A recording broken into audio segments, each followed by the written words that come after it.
Chris, what's our fourth main topic today? Our fourth topic comes from Alan Valley. On an interview with Deadline, Steven Spielberg said we should be celebrating the Oscars nominating 2 crowd-pleasing features for this year's Best Picture. He also said this unfortunately came too late for The Dark Knight, a movie he thinks would have easily been nominated in today's landscape. Do you agree with his comments, and do you think The Dark Knight would stand a better chance at winning with the current body of Oscar voters? All right, Alan, thanks a lot for saying that in. And yeah, so Steven Spielberg was asked the other day directly about, what do you think about like the big crowd pleasers like Avatar: The Way of Water and Top Gun: Maverick being nominated? Anyway, this comes to us from the folks over at Joe Blow, who wrote the following. Spielberg is encouraged after the Academy recognized big audience-pleasing films for Best Picture as Avatar: The Way of Water and Top Gun: Maverick received nominations. However, the Fabelmans director feels that The Dark Knight should have gotten its due. When asked about the recent nominations for big blockbusters, Spielberg responded, "I'm really encouraged by that. It came late for the film that should have been nominated a number of years ago, Christopher Nolan's The Dark Knight. That movie would have definitely garnered a Best Picture nomination today.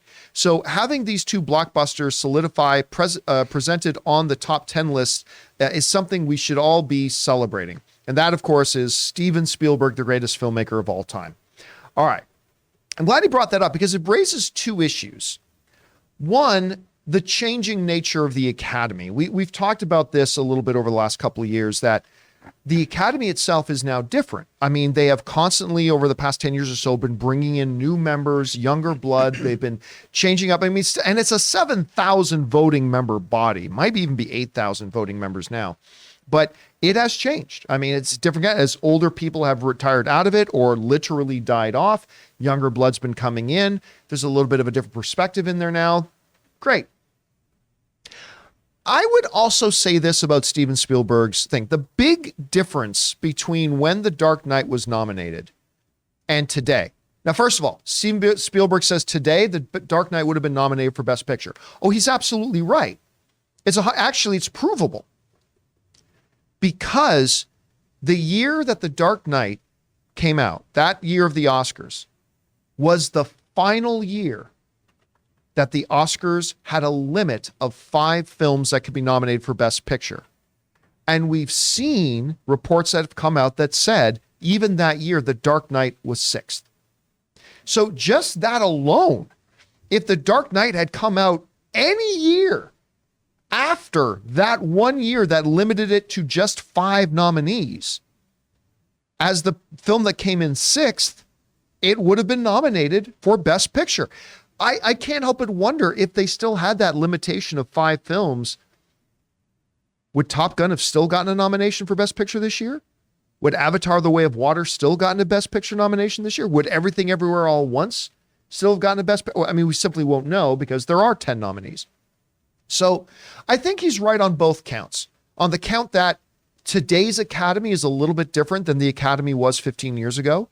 So they're more prone. Look, we just saw, we've got an Oscar now. First Marvel acting nomination came through. We saw a screenplay. That's one of the major Oscars. We saw a Screenplay Academy Award nomination for Logan. We had a Best Picture nomination for Black Panther, a Best Picture nomination for Joker, a Best Lead Actor win for Joker. I mean, so it's a different thing today, but also, yeah, Batman had come out today. It still would have been nominated anyway, even without a different Academy, because it was 6th anyway back then. Anyway, Rob, you hear Steven Spielberg's comments. What do you make of them? Well, I think, he's correct. Unfortunately, the world of the Academy Awards has changed, because it used to be that for the most part, the movies that were nominated were big studio pictures that were both crowd-pleasing and resonant.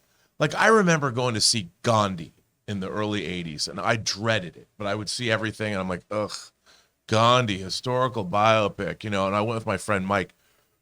Dude, I was riveted. I saw Gandhi, I'm like, this is incredible. You know what? That movie holds up every bit today as it did back then. It's amazing. It was incredible, and I'm watching this film, and I'm like, this is a transportive movie, incredible Ben Kingsley performance. I think I was in junior, I was 83 maybe, high school, whatever, junior high. I watched this movie and I was every bit as entertained as I would be by my favorite Marvel movie. And it deserved to win. And we used to get those kinds of entertainments. Things have changed. The studios have to market now on a global scale. They have to make movies that don't just make money in America. Look at Avatar: The Way of Water. If you want to understand the economics of the film business, Avatar: Way of Water has made $1.5 billion overseas.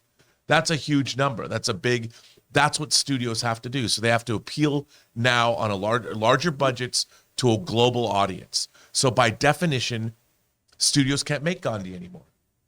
I mean, they could, but they're not going to make the kind of money they need to make. So the business. I'm curious to find out what this has to do with Batman or The Dark Knight. Because Star Trek, John. So The cool takeaway here is that we have a director who is, pretty much seen as the GOAT, not dogging on a genre film. I think that's true. the really That's cool exactly thing here. right. I think that's awesome that Spielberg is like, what's really friggin' great? The Dark Knight. It's really refreshing to see a director not shit on a film because it's a comic book film. I really like that. I just thought I'd get my point in real quick. You couldn't do that earlier? Huh? Like I just 15 been minutes sitting here. earlier? I've just been hanging out. All right, let's move on now to main topic number 5.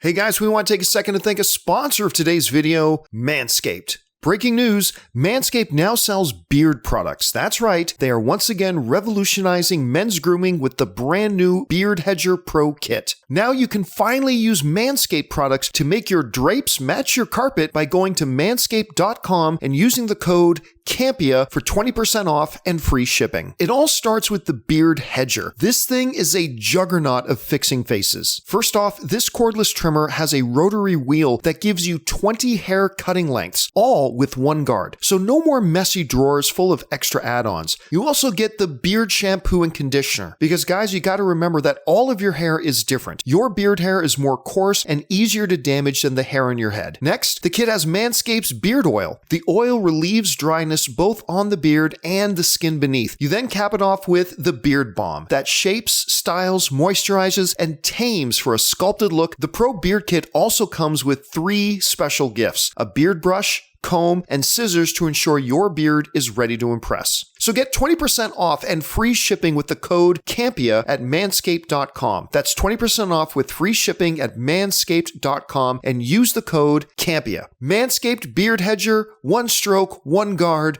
20 lengths.